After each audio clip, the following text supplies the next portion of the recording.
We have a fabulous program with Alexandra Elliott and Ed Fitzgerald from the Quincy Historical Society that will be starting momentarily. I just want to say welcome. Thank you for joining us here with the library. We've been doing programs online for quite some time. We've actually done a couple programs since the pandemic started with Alexandra and Ed, which has been so much fun. So I'm really glad that we can do another one tonight. Let's learn about Howard Johnson's from Ed and Alexandra from the Quincy Historical Society. Thank you so much for joining us tonight. It's great to have you here. Thank you so much for having us. We're very happy to be here, and thank you to everyone who is joining us here tonight as well. So at this point, I think I'm going to start sharing my screen and we will get started. All right, so once again, thank you all so much for joining us this evening. And we're very happy to be here and to be, talking about something that is a lighter than perhaps some of our previous programs that we did. You might remember that we did one about 1918 pandemic at the start of the summer, and then we just did one recently about the yellow fever pandemics as well. But tonight we're just talking about ice cream and nostalgia, and we have some really awesome images and hopefully some interesting stories as well for you tonight. So we do say that this is a social history of Howard Johnson's ads. So this is not a strict history of the corporation that you know as Howard Johnson's. We're not going to be going through every single little date in detail. But this is, so we're talking a little bit more abstractly here, talking a little bit more thematically. And we're going to be looking specifically at the ways in which Howard Johnson's presented themselves to the world. I don't know, Ed, if you have anything that you want to add on there. I think just that this is an informal social history, and we will be looking. Also, I think maybe we want to point out that it's not a strictly chronological approach. We're going to kind of break it into some themes and categories. We thought that might be the best way to go at it, but we will kind of we'll fold in the history as we go along. We'll kind of try and keep you oriented in time as to where you are and if we're comparing one era to another. Excellent. The Howard Johnson's Company, as you may remember it, it was based here in Quincy from its earliest days and really right up towards the end. It was always really very much a Quincy-based business. It got started on Beale Street, where the original store was located, roughly where the parking lot for the Wollaston Tea Station is now. But there is actually still the remnants of some of the corporate headquarters across at the intersection of Newport and Beale. And you can see it in the sidewalk, actually. If you look on the sidewalk, there's a little monogram, an HJ, outside one of the buildings there up on the corner that you can still see to this day. And that was the location of some of the corporate headquarters. But it began here in Quincy in 1925. Howard Deering Johnson, the Howard Johnson, he was born in, I think, Boston, and then he and his family moved here to Quincy when he was, I think, about 2 years old. So, he really grew up in the area. And even when he was a young kid, he realized that he wanted to go into business. In fact, he dropped out of school, I think in the 8th grade. And decided that he wanted to go into business, and then started working in some of the factories in the south end of Boston before eventually moving to work with his father's cigar company. He then went and served in World War I, and when he came back, his father's business was actually not doing very well, and so when his father passed, Howard Johnson found that his father's business was bankrupt and so had to start from scratch, and that was when he bought this drugstore, which allowed him to sell newspapers and magazines, and had an ice cream counter as well. And that was where the origin of that ice cream came from. So after getting the drugstore and his ice cream recipe was very popular, he then expanded to ice cream stands along Wollaston Beach, Nantasket Beach, and Revere Beach. And from there, he expanded into full-service restaurants. The first ones were in Orleans, and then the second one was right in the Granite Trust building in Quincy Center. And then after the war, he really was able to spread exponentially as Johnson started to take advantage of the new highways in the post-war boom. So like I said, he never graduated from college, but he had tremendous business acumen. He was incredibly bright and knew a good opportunity when he saw it and was determined to succeed. So by the height of its, or by its peak, Howard Johnson's was probably, or I think it was the biggest corporation in the world at that time. It had roughly 1,000 restaurants, about 500 motor lodges, 2 spin-off restaurants as well, the Ground Round and the Red Coach Grill, which we'll talk a little bit about as well as a straight-to grocery store business. So he was able to build a tremendous empire from essentially just that one store right here in Quincy. Ed, I don't know if you have anything to add to that. I think you covered it pretty well. He built it out. Yes, it was the largest restaurant chain in the world at its height in the 1950s and 1960s, really into the 1970s. And part of what he did very well was to make sure people remembered the name Howard Johnson and the Howard Johnson brand. So we're going to take a look at how he managed to do some of that. All right. Oh, come on. There we go. So first up here, I do want to talk a little bit about the general business strategy that Howard incorporated. They never really tried to invent the wheel. In terms of their business techniques and their business strategy, they were never really trying to do anything new. They were just taking strategies and techniques that worked, but perfecting them and really doing them the best. Howard Johnson's is often cited for being, the first franchise chain in the world, and this isn't completely true, but they certainly did perfect that system. But again, it's just a technique that they're using, that they're just doing better than anybody else, and thus, it is a technique that has actually continued to this day. So the franchise leases and such that Howard used are still being used more or less to this day. And so I wanted to start actually with a television ad from, I believe, the late 60s, early 70s, when, that really does just explain this very well. And you can see a quote up there on the screen. We didn't invent ice cream, we simply made it better. And you'll understand why in just a moment.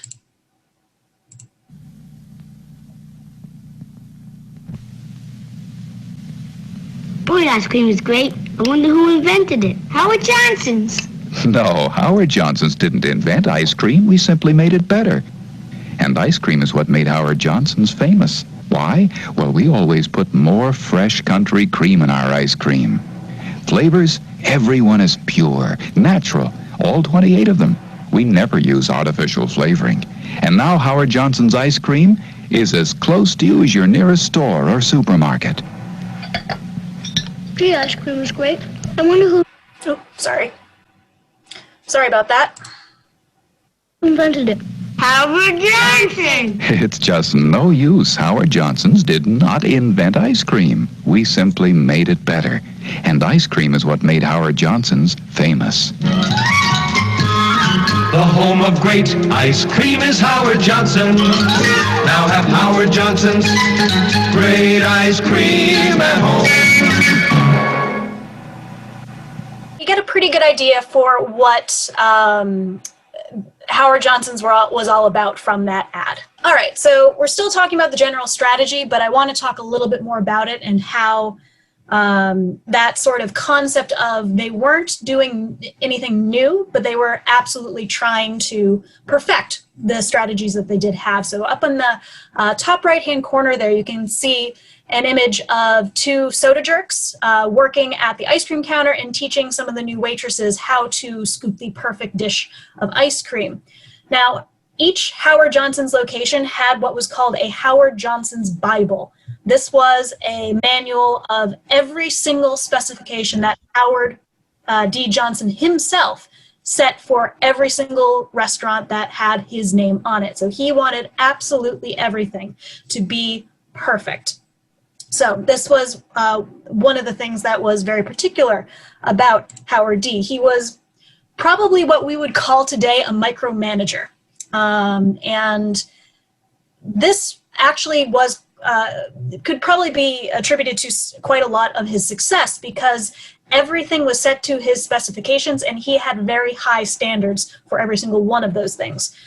In the left-hand corner there, you can see a photograph of two men working next to an ice cream machine with big tin pails of milk that are going to be turned into gallons of ice cream. Now, Everett Porter and Victor Nelson, they're also big within the company itself, and they will have worked there for quite a long time by the end of their careers there. Now, I bring this up because Howard Johnson's, it's said that he would taste test each individual recipe and tweak it until it tasted exactly how he wanted everything to taste. So the chicken pot pies, the fried clams, the ice cream, everything. He would taste it over and over obsessively to make sure that it was up to standards.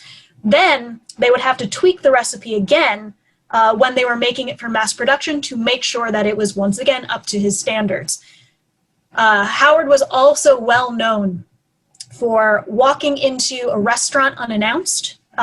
All across the country, he would have his chauffeur drive him all across the country, and he would just walk into a restaurant, sit down unannounced, and just observe what was going on and make sure that each of these restaurants that were bearing his name would be serving people up to his very high standards. And if they were doing anything wrong, he would correct them until it was to his liking. So he was absolutely a bit of a micromanager, one could say. And this is really, why they didn't really have to come up with anything new is because they tried things that they knew were going to work and then just tried to make sure that they would perfect whatever it was.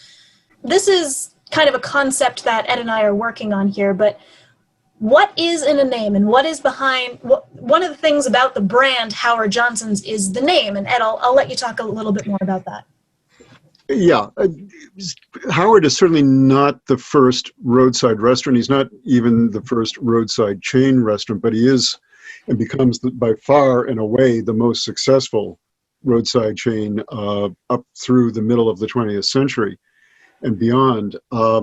And we're trying to figure out what the elements are that make that successful. Obviously, the part that Alexandra has just talked about, which is the quality and the consistency of the product itself, is paramount. But also, the marketing and the look becomes important. And we think that the name Howard Johnson in and of itself, and the fact that he somewhat cannily, right from the start, kept that name at the forefront, was a key element to the success.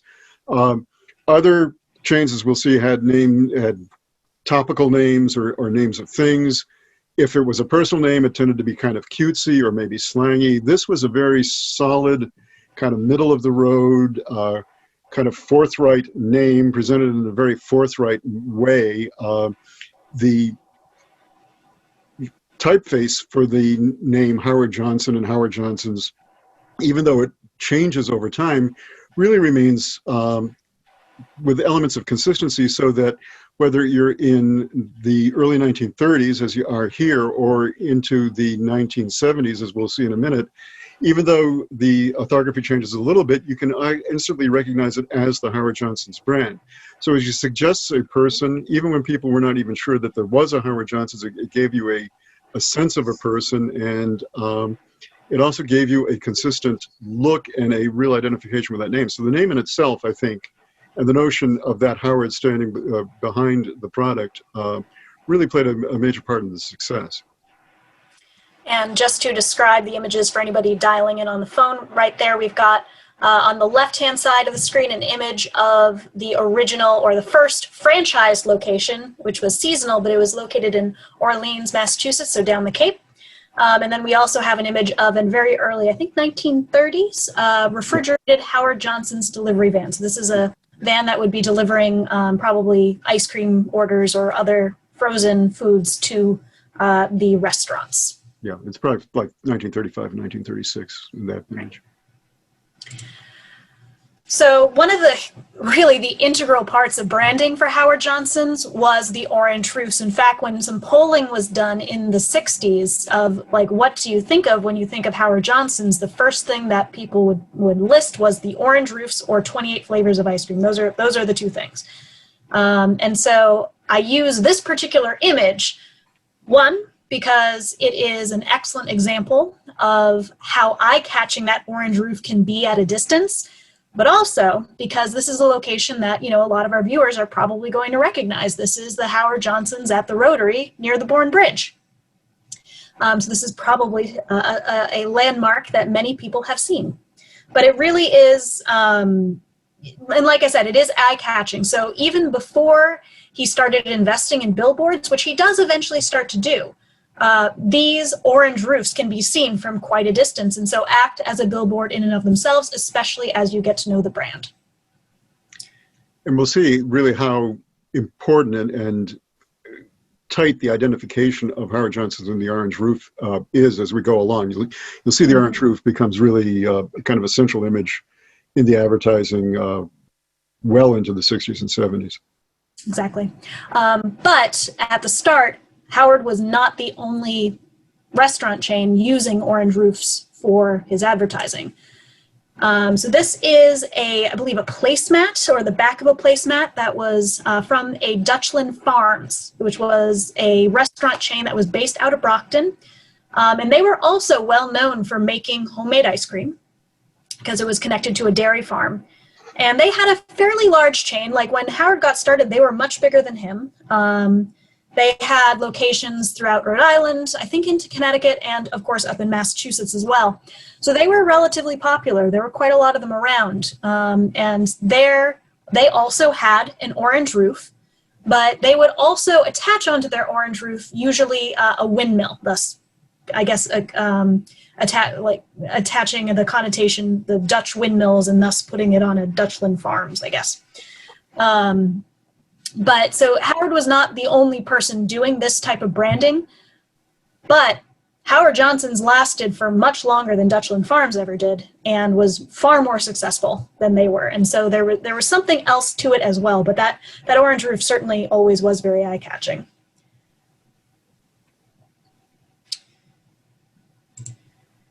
All right, so now we move on to billboards. Like I said, the orange roofs really did act as the billboards to start, but eventually he did move into buying billboards and found that they helped quite a lot. And so, Ed, do you want to set up this clip for us? Yeah. We're going to look at a clip that's from a film from probably the late 50s or at the latest, the very early 60s. This is what is known within the motion picture business as an industrial. It's a film not made for the general audience, but for a certain industry to view at a convention, at a business conference, at a sales conference, to attract potential franchisees, any of those purposes. So we're going to see one or two clips from this briefly as we go during the course of the evening. This was a film done for Howard Johnson. It's called Adventure in Pleasure, in which it tried to show the basic experience of a Howard Johnson and then show the operation behind it. Possibly as a motivational video or film for the staff that existed, or possibly as an enticement for people who might be interested in buying a Howard Johnson's franchise. So this is the part that shows the importance of the billboard. We'll say a little bit more about that at the other end of the clip. Oh, and also just as apologies, the quality of the film has deteriorated a little bit towards this, so it'll be a little bit hard to see at points, but the relevant areas should be fine.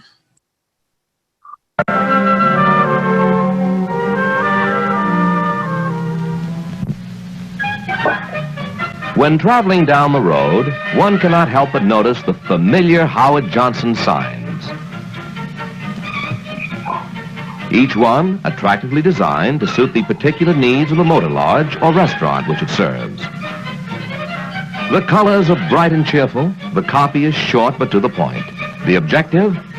Let the traveler know how close he is to the next Howard Johnson's. So I would just make 2 points here. Those of you who are old enough will remember the absolute prevalence of roadside signs and billboards all over the country, really up through the 1950s into the 1960s.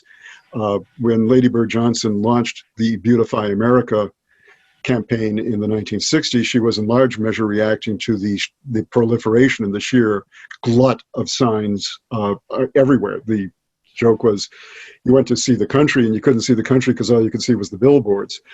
And I think one of the points that the film is making, even this is several years before that campaign starts, is that the Johnson signs are discreet, that they're tasteful, and that they're limited, but they do their main job, which is to direct the person to the restaurant. Sticking with the billboards, there was one particular billboard campaign that became very, very famous. In fact, this was probably the first one that Howard did, and it actually features his children. So this is a photograph that was used to advertise his ice cream and his food, with featuring his two children, the girl Dorothy, who wasn't as involved with the company later years, and then Howard's son, Howard B. Johnson, so Howard Brennan Johnson, who went by Bud, who would eventually grow up to take over control of the corporation in its entirety. And we'll talk a little bit more about him later, because he will start making decisions about the advertising and how the company is done. But, the kids really were a huge part of the branding here. And of course, the main slogan that was on all the billboards was, "We love our daddy's ice cream." And then one other image, mostly just for fun. So this is actually a cartoon that featured in a military magazine during the Korean War. So this was a soldier doodled this cartoon, sent it into the magazine, it got published, and then someone saw it and sent it to the Howard Johnson's Corporation, and they published it in their internal magazine called The Landmark, which is where we actually get quite a lot of the information that we have. So this is, two soldiers in Korea, they're driving down the road, and lo and behold, there is already a billboard for a Howard Johnson's restaurant all the way in Korea. So we found this quote to be a little bit tickling, and thus we have decided to include it here tonight, because this is one that you're not going to see very often as well. All right, so we're continuing on with branding. There were a couple other things that sprung up around the same time as the billboards and the orange roofs, and that is the logo, and that is of Simple Simon and the Piemen. So this is based off of a nursery rhyme of the same name, which describes a young boy or a young man going to the fair and wanting to buy some pies but has no money to do it and so cannot afford a pie. The nursery rhyme goes on, but is largely irrelevant to what is happening. But to be honest, and Ed, feel free to jump in whenever you like, we're not quite sure where the Simple Simon and the Piemen comes from. Right. Yeah. Yes, I mean, there's the inherent paradox of why is your logo a pie man when your main product is ice cream? But it worked, so more power to them. If we want to maybe go to do we want to go to the Sure. actual pictures of them, because that could give us a chance. Yeah. The color numbered print in the middle says 1932. I think that might be actually a little bit early. I think that date was added before. The Pieman logo never really got totally fixed, and we can both talk a little bit about that. It varies at different times, and we'll see it in different incarnations in some of the later ads, but you can even see it here. The illustration on the right, which is apparently a Howard Johnson's creation, it was published by Howard Johnson's, nevertheless has a sort of 19th century look, and going back, there's clearly a lot of representations in 19th century storybooks of the Simple Simon and Pieman rhyme. None of them that I could find, at least through the extensive use of Google Images, turned out to be the one that we see here. But the configuration really only exists in a couple of images that at least appear in that search before Howard Johnson, which is specifically the little boy, that Simple Simon is a little boy, that the Pieman is standing as he is, and then the third element that really only turns up in two other illustrations that I was able to find, which is the dog, who is really not in the rhyme in that verse itself.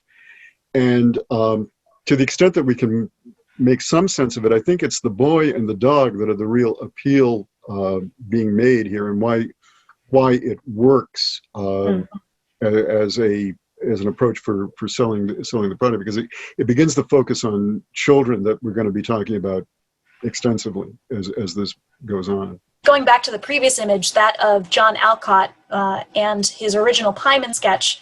So John Alcott is the man who created the logo of Simple Simon and the Pyman. And, you know, there is a somewhat apocryphal story. There are quite a few apocryphal stories having to do with Howard Johnson's, to be honest, but one of them is the origins of Simple Simon. And, you know, we can't find any confirmation of this, but this is the one that I like the best because it makes the most sense in my head. And that is that, you know, Howard B. And John Alcott were in the office together and were brainstorming what to do for a logo. And Howard Johnson was eating candy or something out of a tin that had a Simple Simon and the Pyman logo on it already. And he said, why don't we just do this, make something up? And that was where it came from. There are a lot of stories like this in Howard Johnson's about where do certain things come from, but we can't quite be sure in it. And it's, you know, makes it quite difficult to do our job sometimes, but it's still fun. So that's my only thing to add there. But yeah, we will be talking about the Pyman quite a bit more over the course of this talk. So also tied into that is the concept of nursery rhymes. These come up over and over again, first of all, with Simple Simon and the Pyman, but then also throughout the children's menus. The menu items are always named after children's things. So you can see there on the left-hand side, or excuse me, the right-hand side, the Peter Piper plate, the Jack Horner lunch, the Tommy Tucker plate, and the Miss Muffet lunch. So these are all named after nursery rhyme characters. And on the front of that little booklet, you have Little Boy Blue. So there is always a hearkening back to these nursery rhymes, and it's somewhat of an odd choice. Ed, I know you have some more stuff also tying in with some of the later menus, which from the 50s and 60s as well. Yeah, he persisted actually in using the nursery rhyme titles well into the 1950s, because I can remember actually even from my own childhood these still being the names of things on the menu when I would get taken to Howard Johnson's, which was pretty darn frequent. This menu is from the 30s.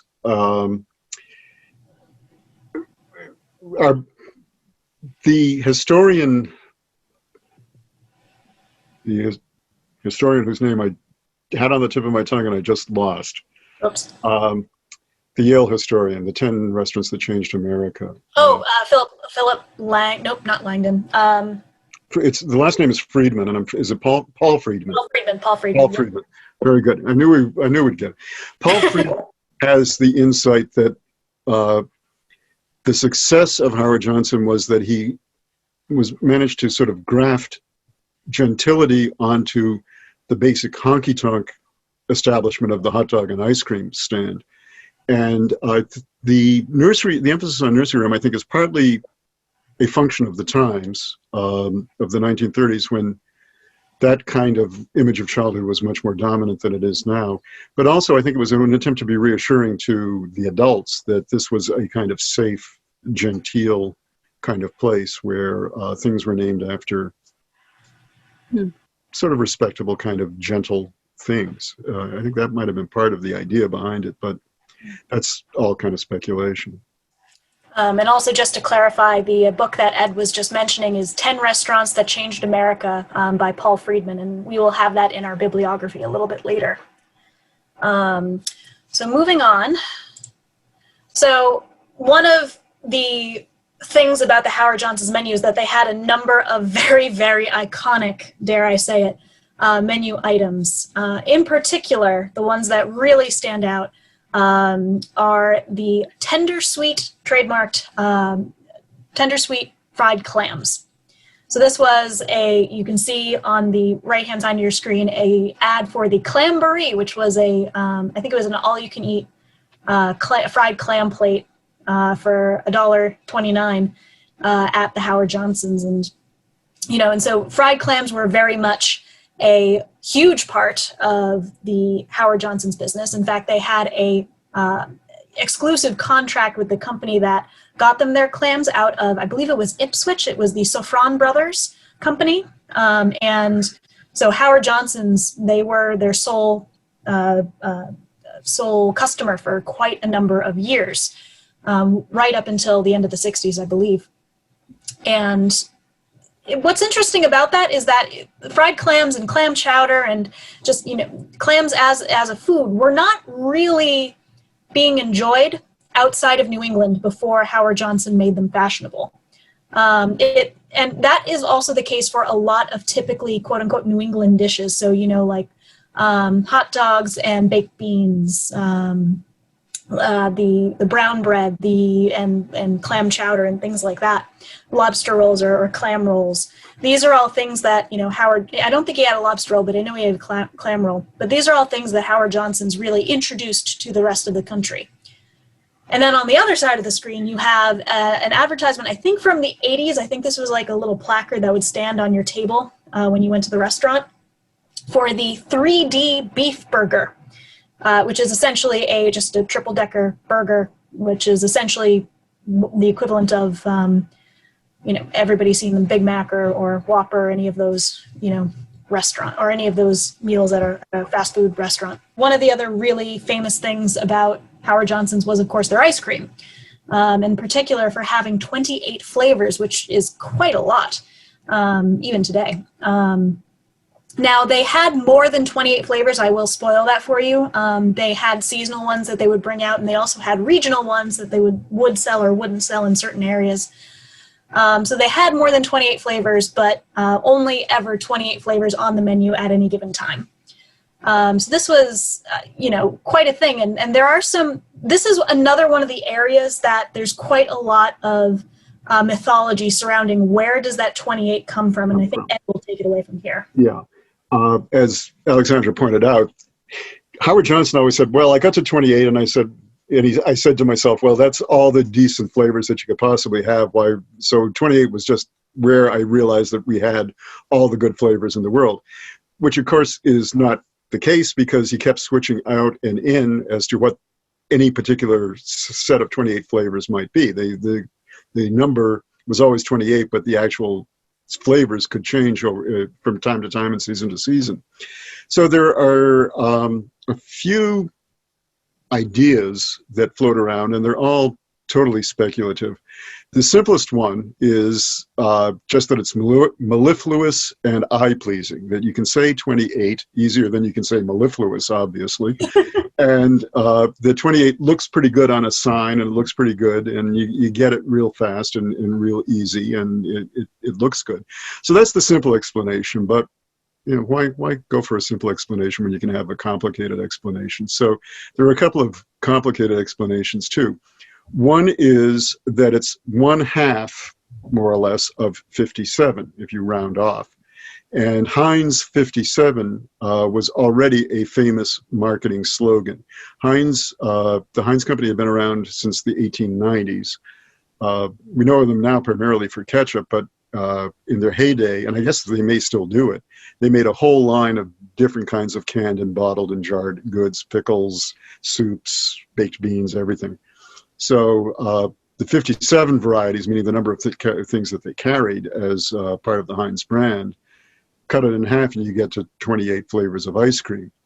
The other idea that I'm really kind of intrigued about, that I heard from Fred McLennan, who is a great student and collector of all things Howard Johnson's, is that it's actually inspired by Route 28, which would have been relatively new in the time when the Howard Johnson Company is taking off. The state routes really only get numbered in the early 20s into the mid 20s, and 28 would have been, and still kind of is, in terms of the major north-south route on the Massachusetts east coast. I always thought that was a little unlikely because a lot of the early restaurants really weren't on Route 28. However, the Orleans restaurant, which we saw a few frames ago, was at that point in Orleans where 6A and 28 actually meet and become one highway, just as you're going around onto the hook of the Cape. And so that is the furthest extension of his chain, might have inspired him to aim for 28 flavors. It took him a while to get there. It definitely took him a while to get there, because the earliest time we actually have a document, which is this sort of drawing up in the top right hand is really from around 1939. Now, he undoubtedly had them a little earlier than that, but it takes him a while. In 1929, when he's advertising for the Grant Trust Building, he's only advertising 10. So it remains kind of a mystery as to why 28, but it, again, like a lot of things that he did, it worked. That Orleans restaurant, which is from 34, the photo we showed had a 28 flavors sign on it, but we don't know exactly when that photo was taken. It wasn't necessarily taken when the restaurant opened. It could have been from a few years later. Do we want to do Norman Rockwell now, or do you want to do something in between, or where do we want to go with it? I think, and yeah, so yeah, let me set that up real quick. So for those of you who can see on the screen, and for those of you who can't, on the left-hand side, we have a Norman Rockwell-esque setup here of 3 kids sitting at an ice cream bar with the soda jerk behind the counter, gazing longingly up at the list of flavors, and that is very evocative of a Norman Rockwell painting. And turns out that's not actually a coincidence.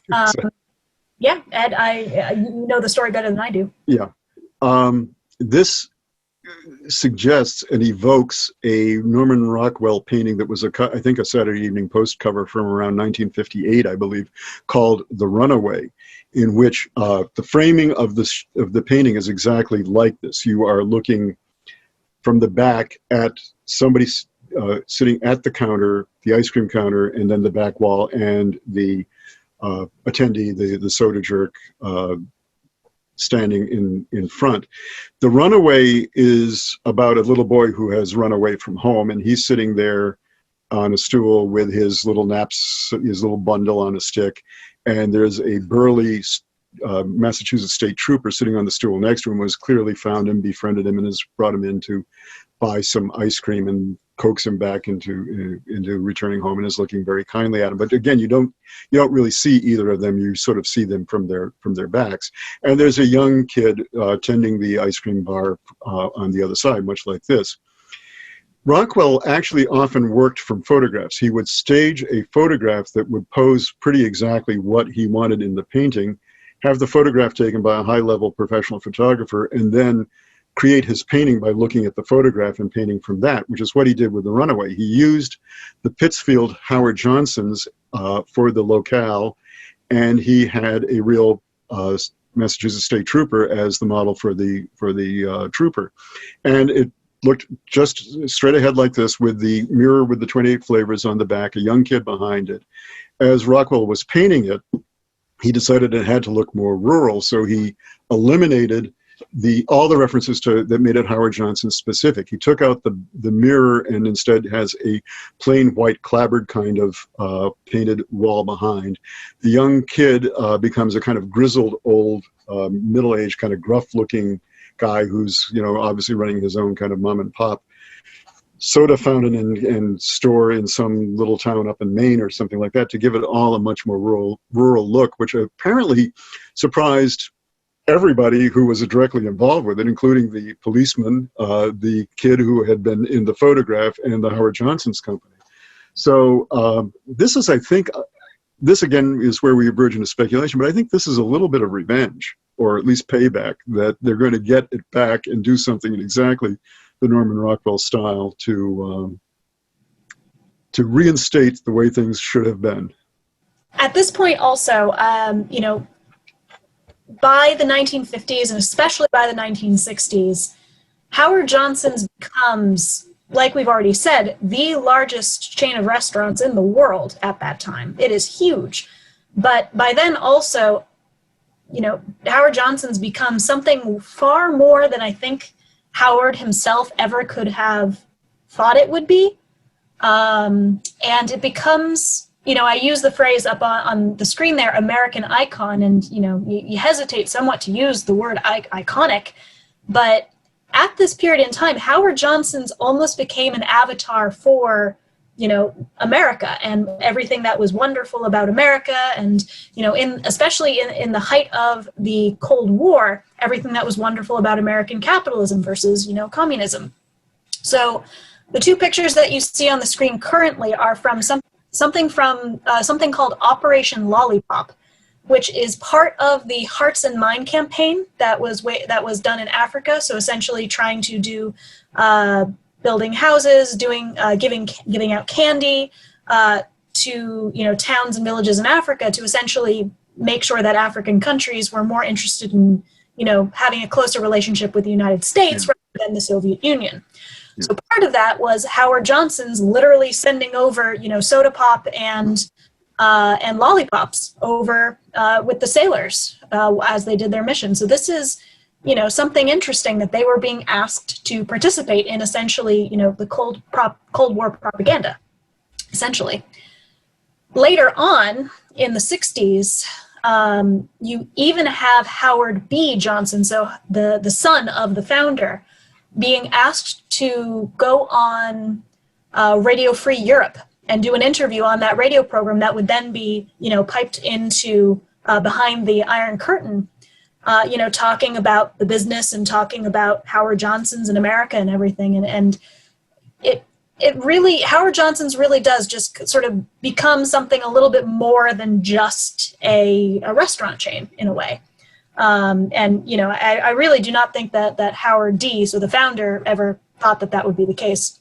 So moving away from branding a little bit, anyway, architecture is also something that is really iconic and really, really central to the Howard Johnson's brand. The look of the place has to look right.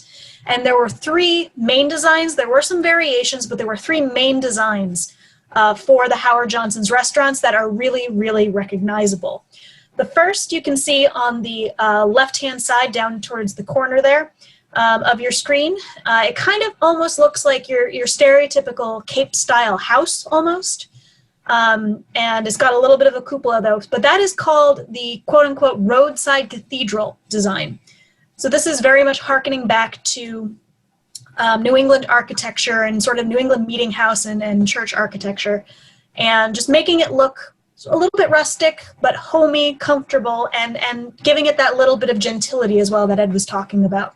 You can see it looks a little bit fancier than just, just a building that was slapped up. It's got some details there. The second design is actually up on the top of the screen. If I can actually move my mouse over it here. This is what is known as the NIMS design. Now, this was a design that is much more modern. It became the most popular design and had the most of this type of design in Howard Johnson's. So it was one that was adopted in the 1960s and was designed by an architect named Nims. That's why it's called the Nims design.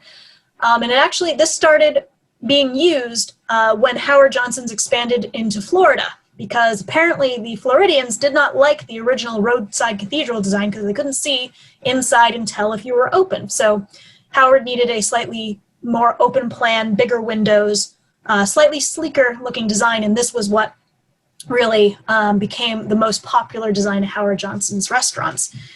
And then the third now is actually very iconic, but it's mostly for the motel or for the motor lodge and the motel chain. This is actually the gatehouse to check in for the motels, and that A-frame did eventually get incorporated into some of the restaurants as well, but that A-frame really did become very well known. In fact, you can still see quite a few of them around. This one, I believe, is from Hyannis down the Cape, so that one is one that people might recognize and may have stayed at. But the one that you can still see, I believe, is located on Route 3. I think it at exit 6. It's a motel, but you can still see that A-frame, although it's got a green roof now. I forget the name of the motel that it is now, but the gatehouse does still exist, and you can still see them around. So this architecture is all very, very well known, seen everywhere, and I think that ties in to my next slide. Yep. And that ties into this slide here, which is actually a cartoon from the New Yorker, in which a family has driven up to the doors of an A-frame building that looks an awful lot like the Howard Johnson's gatehouse that I just described. And the caption says, "Gracious, we thought you were a Howard Johnson's." The joke being that it is in fact a church. If you look up at the top there, you can see a little cross right up at the steeple. And so you can kind of really see from this this cartoon here just how ubiquitous Howard Johnson's has become, that they're even getting cartoons in the New Yorker, and people can be expected to understand the joke.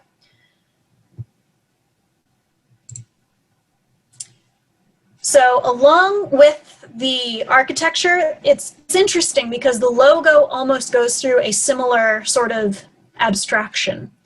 Ed, do you want to talk about this a little bit? Yeah. We talked about it a little bit before when we were talking about what's in a name, but you kind of see it here. The Howard Johnson name is always sort of the central part of the Howard Johnson logo. And although it changes, as we said, over time, there is enough of a familial similarity in the different typefaces that get used that you always recognize it as giving you the message of that this is a Howard Johnson's.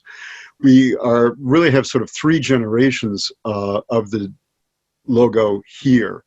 The bottom left is the earliest. It's again a sample from the probably mid to late 1930s. Incidentally, it also provides yet another variation on the Simple Simon logo, because the Simon in this case is looking a little bit like one of the Dead End Kids. He looks like a little bit more of a streetwise guy than some of the more winsome ones that we see in other places.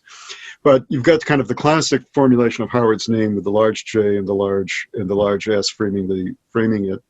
And that remained probably the most consistent element of them all. The distinctive H at the beginning. It's a very kind of Art Deco kind of typeface to it. The upper left logo is the one that they adopted, I believe, in 1965 and really stayed with for a number of years, in which they have subtly modernized the Howard Johnson name, and they've added the orange roof and the steeple, the cupola, just to as a reinforcement with that triangle. It's obviously a little bit more sleek, it's a little more ornate, it's a little more abstract than the 1930s, but the name, for all the subtle change, is still instantly recognizable as the signature name for Howard Johnson. The one to the right is the extreme end of the process. This is really after both Howard D. and his son Howard B. have left the company, when the company has been sold off. The abstraction is now really almost complete. The only thing that remains of is a little bit of the orange roof behind and the triangle forming there. And then the name itself has moved really into almost a totally different kind of logo typeface, but not entirely. The J still stands out in the way that we have had it stand out, and even though it's gone to upper and lower in a number of other ways, is sort of retained enough that you would still recognize it, although it's become much more separated from the original. Really up through the entire time that the Johnsons were involved with it, that strength of the brand name and the logo type was quite strong. Another part of the Johnson's brand was really, the location. They were very good at finding good locations. And while they tended to be a little bit more conservative in terms of their marketing strategy, they didn't really go out on a ledge in terms of, doing anything outrageous. They weren't reinventing the wheel. Like I said before, they're not really coming up with anything new. They're just perfecting what they already know works. However, that rule breaks itself when it comes to jumping at opportunities that you might not have otherwise. And one of the best examples of this is the turnpikes. So with the development of the highway system, Howard D. Johnson, so the founder, he really can tell that this is going to be very helpful for him in terms of business. And so he negotiates exclusive contracts with the various states to get himself or get his restaurants to be the restaurants at the turnpike rest areas. So the first one of those the first place where he did that was, of course, in Massachusetts. But then where it really paid off for him was in Pennsylvania, because this was one of the main turnpikes in the country. And you can see there on the left-hand side of the screen a mock-up of one of those rest areas. And this is also one of those places where we break from some of that iconic architecture, but it is still a Howard Johnson's. And the same is said that he continues to do this well into the 50s and 60s with the building of the Oklahoma Turnpike as well. And again, I use these partially because they're a little bit odd. They don't look like a Howard Johnson's that you'd usually see, and we don't see these images very much. So I wanted to take this opportunity to show off some of the cool things in our collection. But it really does show you that, Howard Johnson's, it's about location and it's about just being visible. And that was quite a lot the key to their success, was knowing where to go and how to make themselves visible and trusted. Now, another part of that is the location around fairs. So turnpikes are one thing, but also Howard Johnson's was well known for positioning themselves, or did very well positioning themselves around the World's Fair. So on the left-hand side of the screen, you can see probably the largest and most lavish Howard Johnson's that was ever built. It had crystal chandeliers. It had murals on the inside. We could probably do an entire program just about this one location because of how lavish it was and the story behind it, but unfortunately we don't have enough time to really talk about it here tonight. But you can see in the background of the image, if I can get my mouse over here, some of the key landmarks for the 1939 World's Fair. And so this is how close it was located. And the fact that he had a huge restaurant, I think it could seat about 700 people at any given time. The fact that he had such a large restaurant so close to the fair was a tremendous advantage for him. Ed, do you want to talk about the other one? The other ad is from the 1964 World's Fair, which was also held in Flushing Meadow with the Unisphere as the central symbol that replaced this spire in the dome from 39 as the central point. And here he's doing a different kind of message, and it suggests kind of where he's gone in the intervening 25 years. Instead of the great cathedral of the 1939, now what is being emphasized is the ubiquity of Howard Johnson's. The message is the orange roof. Again, the identification of the orange roof as sort of an immediate symbol for Howard Johnson's. The orange roof is everywhere around the fair, and you can't really see in any detail, but what it's showing is circling around the fair site, everything from eastern New Jersey up through western Connecticut, out onto Long Island, all the various points where if you're going to go to the fair, you can stay at a Howard Johnson's lodge, get a meal at a Howard Johnson's, be again in something familiar. The ability to be familiar and at the same time to be something that's pleasant and a getaway was really essential to the appeal of the brand, that you were going to get something reliable, you knew where you were okay. So if you're coming from some small town someplace to see the fair in the big bad city, you know that you've got Howard Johnson there to be kind of a something familiar, and so it's sort of a place you can feel like you know where you're at, that you know you're kind of in home territory. And it just suggests how big and how widespread Howard Johnson was by the mid 1960s. He had 25 years earlier 4 or 5 locations between New York City and Long Island combined, and now this doesn't even list them all. If you went another 20 miles deeper into the island or up into Connecticut, you could have doubled the number of restaurants that would have been on that chart. So this is a contemporary newspaper ad from '64. Howard Johnson's advertising was primarily done in print, although we will be talking a little bit more about TV later. But really, for the majority of their span, it was mostly print advertising. And so I've got 3 ads up here with, some that really do give you an idea of the character of really like what Howard Johnson's was trying to convey with each of their ads. So on the left-hand side, we have an ad that is all sorts of cars and buggies and whatnot going up to a Howard Johnson's, and it says, "Calling all appetites." And some more of the copy there that you can't quite read, but that I jotted down earlier was, "All roads lead to Howard Johnson's.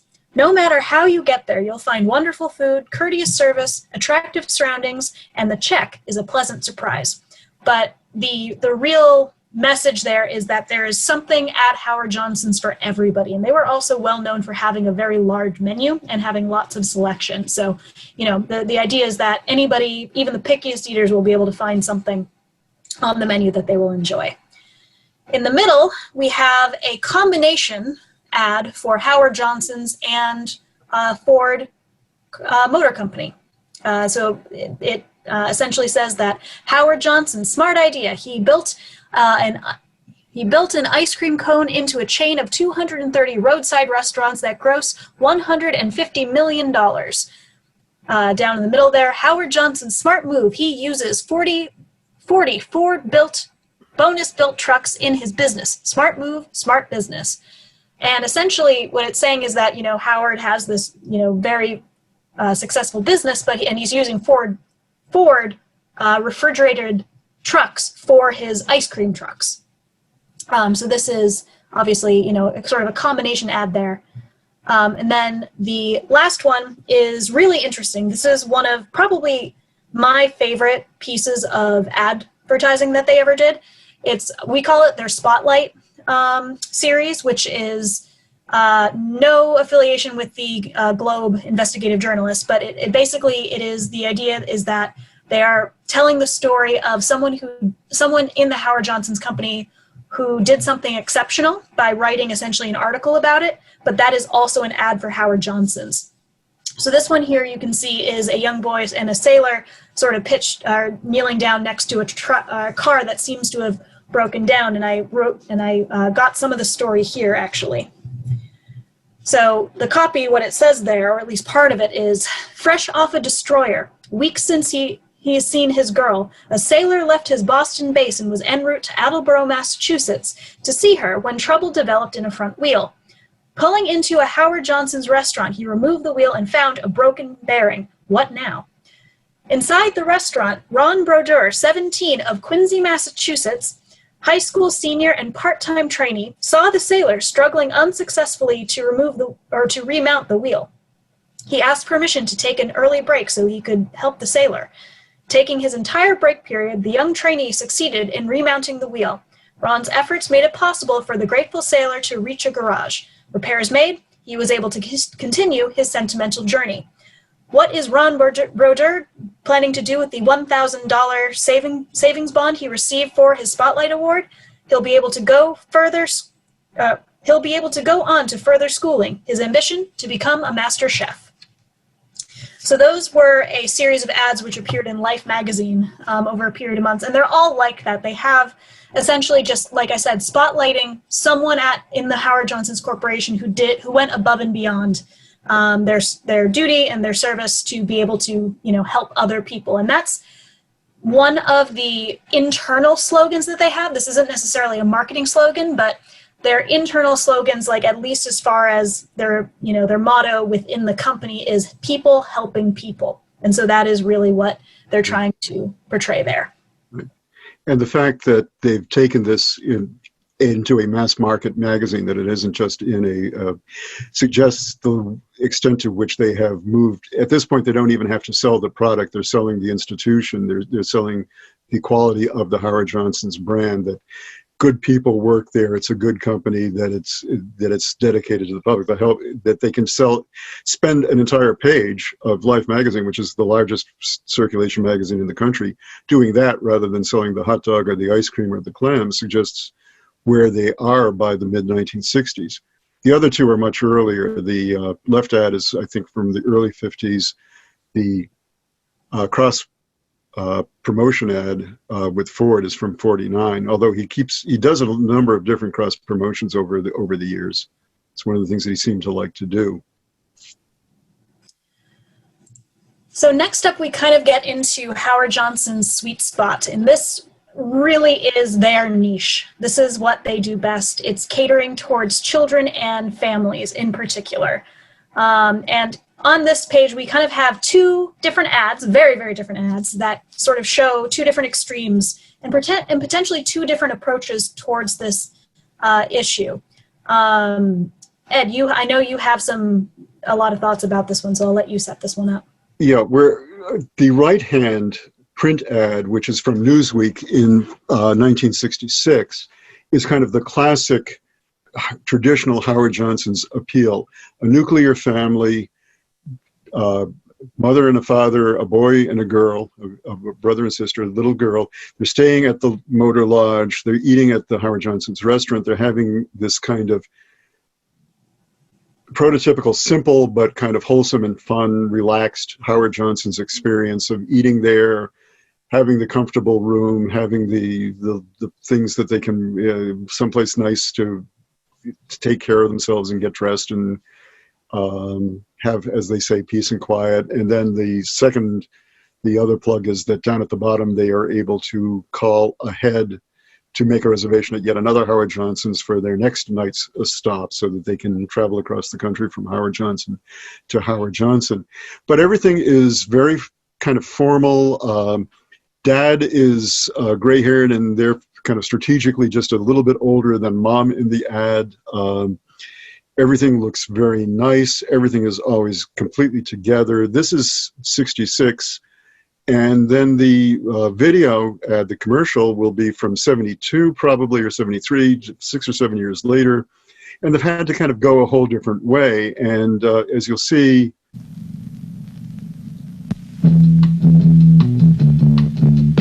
Howard Johnson's, they've got more different kinds of ice cream, red balloons and hot dogs, burgers too, splashing pools with swimming, great big sinks with dunking, giant beds for sleepy heads, twisty long spaghetti, lashes licking lollies, crayons too, look a kangaroo, birthday celebrations, menus you turn into hats and trucks,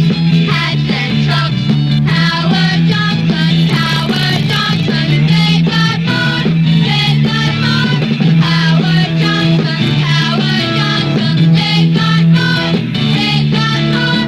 Under the orange roof at Howard Johnson's, kids have more to be hungry for, more to be thirsty for, sleepy for, happy for.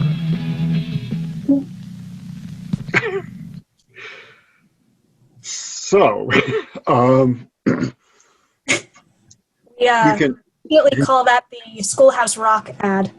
yeah, the two things that have many things have intervened between 1966 and 1973, which we could be here for the next 5 weeks doing that.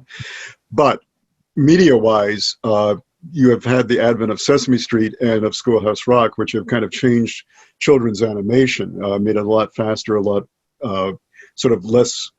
lot more cartoony and less polished than the Disney Looney Tunes model, or even the Hanna-Barbera model. So it's got that. And then content-wise, you want to talk about what's going on in the content there? In contrast to the ad that you can see on the right there, it's to steal a phrase that you used earlier, Ed, it's much more anarchic. The kids are literally swinging off the ceiling at times. It's, they're, it's a lot more, catering to the tastes of children. Yeah, but it's still wholesome. That's the. Yes. It's remains harmless fun, but it is much more. It's much less structured. I mean, obviously the commercial is highly structured, but the image is much less. Gives an impression of much less structure than the highly structured print ad that we've got on the other side. Right. So I'm getting cognizant of the time here, so let us move on at this point. So on this slide, we have another pairing of ads, and this one kind of has to deal with another interesting feature of selling towards children and families, and in particular, this is kind of dealing with the things that Howard Johnson's would give you. This was like, sort of predating the Happy Meal by a little bit, but you would often see the menus at a Howard Johnson's could be turned into a toy, essentially like a hat or a little car or something. And then you also had balloons a lot of times and lollipops that would just be given away for free. This was just because, never mind, your meal. And as time went on, I wouldn't say that the toys get better, but we'll talk about that in a minute. But again, you kind of see that parallel here between, this ad on the right-hand side, which actually comes from the Howard Johnson's internal magazine, The Landmark, versus what was going on TV. A very much a more formal, more genteel-looking scene versus what you'll see in this video. Anything you want to add to that, Ed? Again, there's probably about 10 years difference between them. The ad, I think, is from 63 or 64, something like that. And the video is probably the late 60s, but more likely 72, 73, someplace in there. And so we chose this ad just because it's quite a lot of fun, but it's the little teaser at the end that, will make sense why we are showing this.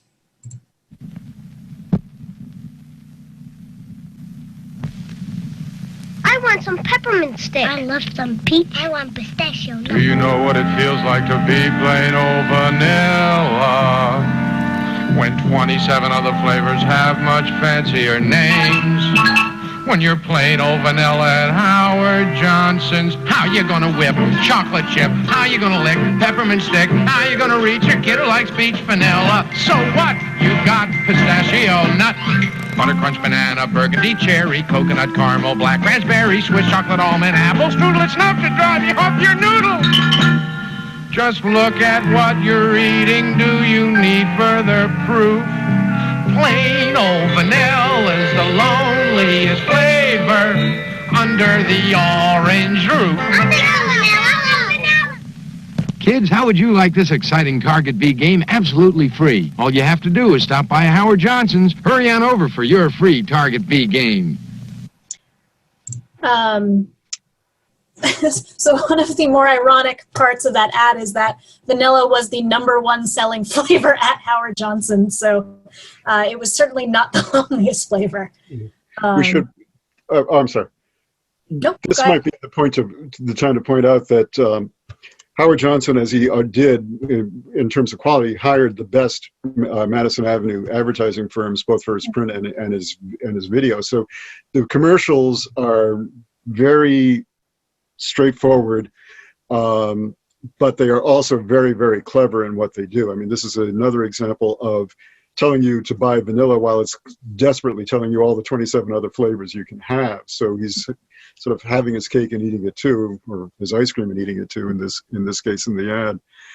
Again, like the previous one, no adult in sight other than the guy behind the counter. There are no parents, just the kids. So this is our last Children and Families ad, and it is one of our personal favorites, so that is why we have chosen to include it despite, it kind of follows along with a lot of the other themes that we've been talking about. This is another one where you're not going to see an adult in sight, although the fact that there is not an adult in sight is going to be somewhat alarming. Any more you want to add there, Ed? No. All right, well, we will roll the tape. If a kid could sneak into a Howard Johnson's kitchen, he'd meet the specialists who make our children's menu so special. Specialists like Hot Shot Frankie Roll, the hottest hot dog man in the whole world.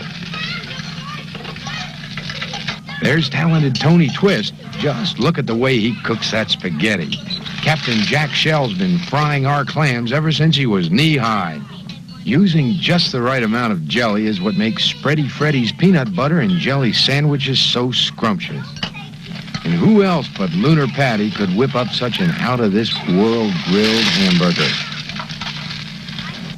With kids specialists under the orange roof, no wonder kids find more to be hungry for on Howard Johnson's children's menu. Kids, how would you like this? And you saw that B-Toy. Watch that again. But yeah, Ed and I have an affectionate nickname for that one as well, and we call that the OSHA violations ad because, oh dear, that would be, Howard Johnson would be in a lot of trouble if that were actually the case behind the scenes. The thing in there is, if you're watching closely, there was in fact a real flame underneath those ovens, so that was not fake. Ed, anything there? It speaks for itself, I think. Okay, excellent. All right, we'll move on. There we go. So at this point, Howard Johnson's, or at some point in this process, like we said, we're not really going chronologically. They did try and advertise towards teens, but I use a question mark there because it didn't seem to stick. They didn't do it very much, and it sort of, and it wasn't quite, it didn't quite fit into their image. Although, you know, teens absolutely did eat at Howard Johnson's. We have many people who have come to us and said, you know, I had my first date on it at a Howard Johnson's. And so teens absolutely did go there. It just, they weren't necessarily being marketed to as strongly as children, but this is one of those exceptions. Ed, do you want to set it up, or? Yeah, I would just say, when you see it, the internal evidence suggests that this cries out, let's say 1966, maybe 1967. And it's a rare false step. I think it was something they tried. They realized that this was not the way to go. And they went back to actually some of the commercials we saw where they tried to do new things, but within the more or less traditional Hojo framework that we've been looking at. So this is, I think, just an anomaly, basically.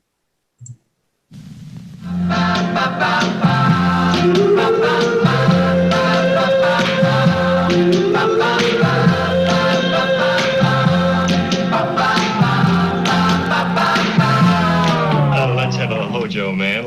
I want a Hojo Cola. Did you say a Hojo? Mm-hmm.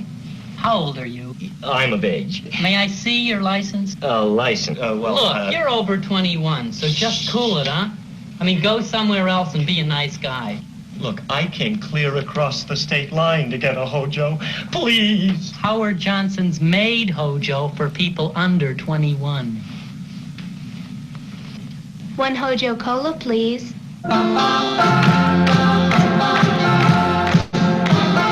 Ask for Hojo straight or diet. It's for people under 21. 6 great flavors at your grocers in no-deposit bottles and cans. Hojo for people under 21. Anything to say there, Ed? No. I think we said it at the beginning, yeah. Moving to our last few here, so I know we're getting close on time, so we'll go quickly through these. But Howard Johnson's, of course, in any good marketing campaign, they do try and capitalize on some star power and try and get some stars to come in and endorse their brand. So Ed, do you want to set up Rudy Valley? Yeah, this is probably one of the earliest of the commercials we're showing. This is probably one of the earliest because it's got to come from the early 60s. The internal evidence for that is pretty clear. It features Rudy Valley, who had a long career, starting actually as a teenage heartthrob back in the 20s as a singer, went on to become a comic actor. In the early 60s, he had a key role in kind of a career revival in the original Broadway production of How to Succeed in Business Without Really Trying. And you'll see the ad is playing on that. The tagline in the ad plays on the fact that he's in How to Succeed. He uses his traditional opening of "Hi Ho, this is Rudy Valley," and it's very quick, but it is an attempt to sort of be concerned. You'll see what it does. It's pretty self-explanatory. Hi ho, everybody. This is know how to succeed in the business of carving a turkey without really trying. Head for Howard Johnson. Order this delicious roast turkey special this month, $1.49 at Howard Johnson. Another example of when they did try and move to using star power connections. This was what we think is we don't really know, but it looks like a rough cut for a kind of educational film tied into Howard Johnson's that probably never really got fully produced, but it uses Joanne Worley, who was, you may remember, a very famous comic. She's still with us, but her high point was the 60s and 70s when she was on the original Laugh-In, comedian and comic actress with a very distinctive delivery style.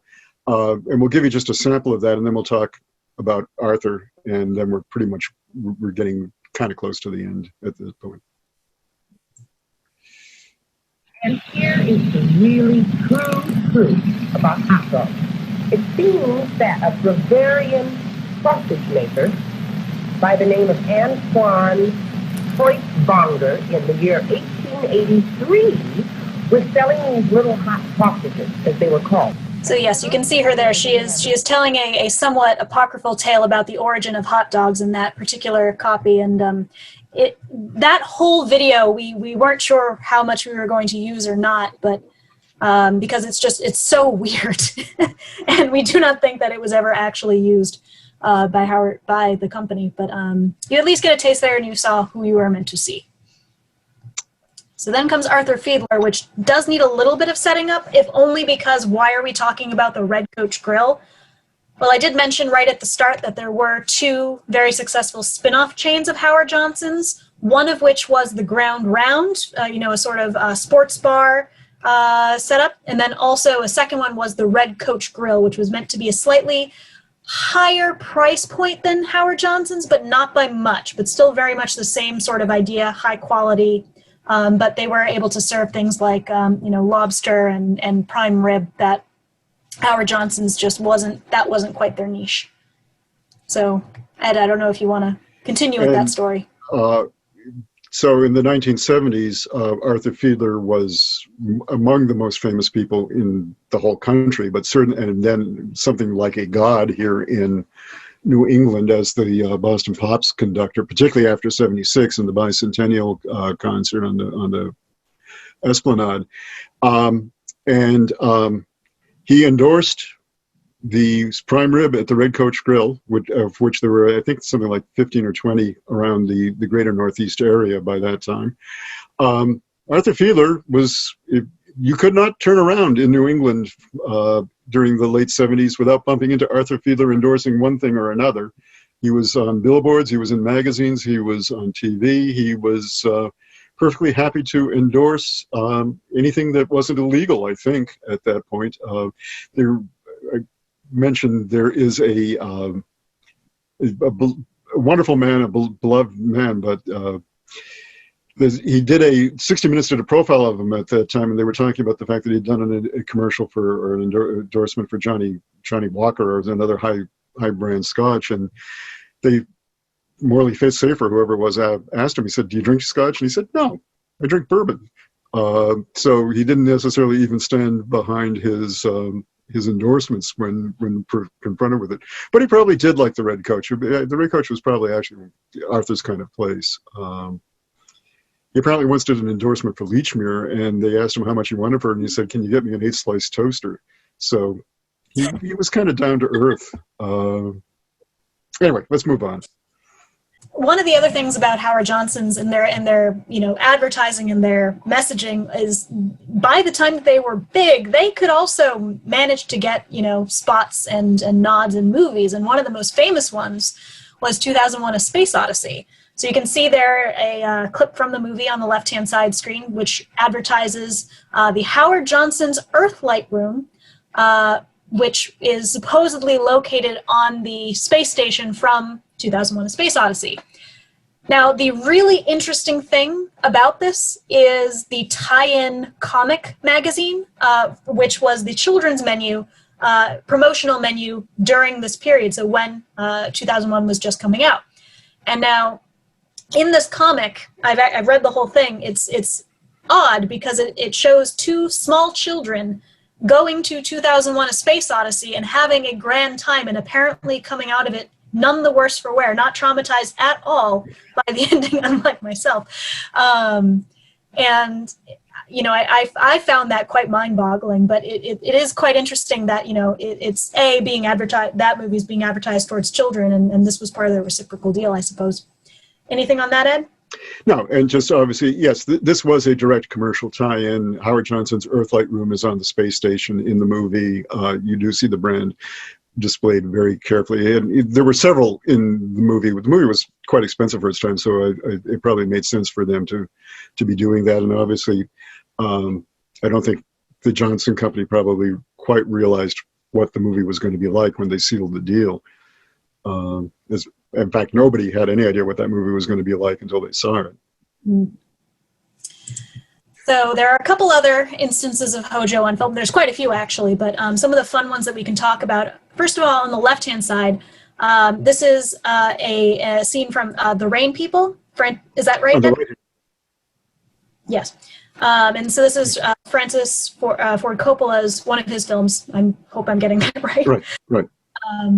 And one of his very, very early films. And it was actually just sort of not quite guerrilla staged, but it was filmed at a real Howard Johnson's. The Johnson's waitress taking an order right now in that clip is actually a waitress was actually a waitress at a Howard Johnson's. So that was something kind of interesting about the film, and so that got quite a lot of hype within the company itself. And then on the other side of the screen, you have a still from Mel Brooks' film Blazing Saddles, which has a town, or one of the jokes in the movie is the towns where everybody is named Johnson. And so, of course, Mel Brooks can't help but poke fun at Howard Johnson's. And since this is set in the Old West, it's Howard Johnson's ice cream parlor, one flavor.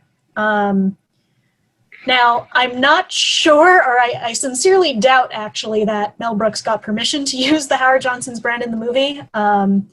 I feel like that is not a thing that Howard Johnson's would have agreed to. Ed, anything there? Just a shout out that the woman in the still from the Rain People is the great actress Shirley Knight, who passed away at age 80 just several weeks ago, actually. But this is her in 1969 when she was just absolutely terrific. So, we have an incomplete list here, but, that's the thing. Howard Johnson's become so ubiquitous and so iconic of America that it starts getting incorporated into a lot of films. So Marnie by Alfred Hitchcock, 2001: A Space Odyssey, The Rain People, Blazing Saddles, of course. But, very interestingly, there's about almost a 40-year gap in between Blazing Saddles and The Irishman. But The Irishman kind of starts to look at Howard Johnson's from a slightly different perspective, and that being, nostalgia, or at least it's set in, it's interesting to see it's coming back in terms of being depicted on film in such. Anything there, Ed? No, I think that is interesting. Scorsese did not need to go to the Howard Johnsons for The Irishman. He could have worked around it, and he very lovingly recreates a Howard Johnson in that movie, which of course is a kind of elegiac, his kind of farewell to the gangster picture, and well worth seeing if you haven't seen it on Netflix. And then I think we will let Howard Johnson's themselves have the last word here. And so this is from that same industrial film that we mentioned before, but this is towards the end of it. And it, again, just kind of shows you what Howard Johnson's wanted people to think about themselves.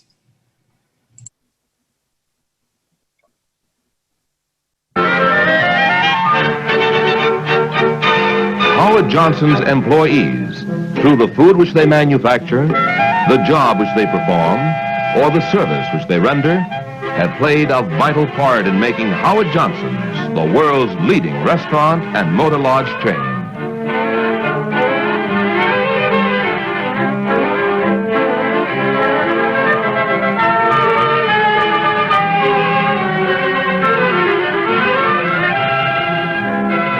Howard Johnson's, people serving people.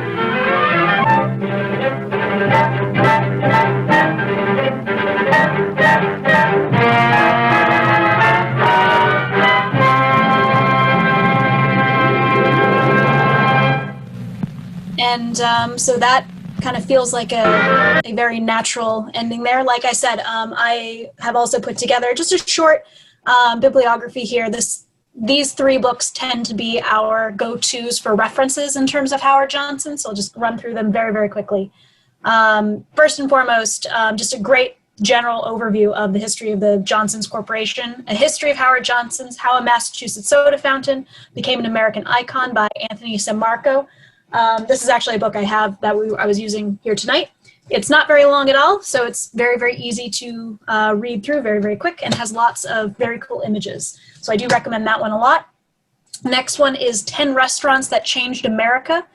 it's about, you know, dining and cuisine in America in general, but it is very, very interesting, especially the chapter on Howard Johnson's, and was, you know, a lot of help when we were initially researching about this a couple years ago. That's by Paul Friedman. And then lastly, I would say Orange Roofs, Golden Arches by Philip Langdon. That is actually an architectural look, or an architectural history of fast food restaurants across America. So that one ranges across a range of topics and brands and chains, but that it's quite interesting. All right, at this point, Clayton, if we still have some time, I think we'd be happy to answer any questions. So I'm going to stop sharing at this point. Couple of questions that came through. There are some interesting questions about the dates and such, which I think you answered it, and I tried to apply and answer in the chats. But one person asked, you know, does a museum own these artifacts? Where can we see these? And I was like, that was part of the inspiration. So tell them a little bit about, you know, and I know we talked about a little bit this when we filmed the introduction promotional piece for tonight, but I think it's worth repeating tonight just for everybody who missed it. Sure, yeah. I'll go. Yeah, so the museum does, or the Historical Society does own everything that you saw today. So all of those images, those are part of our archives, either in the form of, you know, sort of as part of promotional papers that we have from Howard Johnson's themselves, or just like actual ads and whatnot. So yes, everything that is there does belong to us, which we like to say, I'm not entirely certain whether or not this is true, but you know, I don't think that anybody can prove us wrong, but you know, I would say that we have, if not the largest, one of the largest collections of Howard Johnson's memorabilia, ephemera, so like paperwork and ads and such, around. We have quite a lot. It is a very extensive collection. So there's a lot of information there. Personally, my favorite is actually the internal magazines that we have, because that is where you get a lot of the candid images that you don't find anywhere else. And so we have a lot of behind the scenes stuff that you definitely are going to have a very hard time finding anywhere else. Right.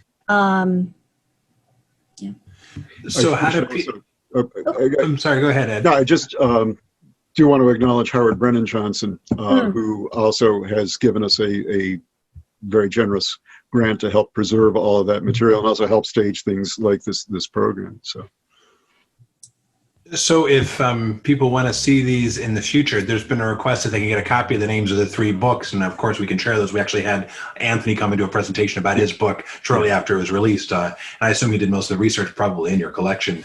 But for other folks who want to see these, were those video clips, can we find those on YouTube if we want to go and see them again, or are those also in your collection? How accessible is that a question for a future day as we try to make things more accessible these days? Yeah, there are a number of things in our museum from the collection. However, we, like the library, are not in a position where we can, given the state guidelines and our own sense of responsibility, be open until the situation gets a little bit more under control. So we're going to have to try and rely on doing things like this, and maybe getting them out on a platform as well. We do have a slideshow up on our blog, thequincyhistory.org/blog, where some of these images and some ones that we didn't show tonight are up. Thank you so much. This was just so much fun. I was anticipating it, but I didn't know how much I was really going to enjoy it. This was just a great, just a step into another age. And we owed you some fun after the really fun. Yeah, after what everything we're living through these days, it's really nice to think back to a different time and just crawl into those covers and enjoy the big beds and the double-decker burgers with fries and little beds. Yeah, so I hope everybody has some ice cream that they can go and indulge in right now, because that is That's right. Be doing.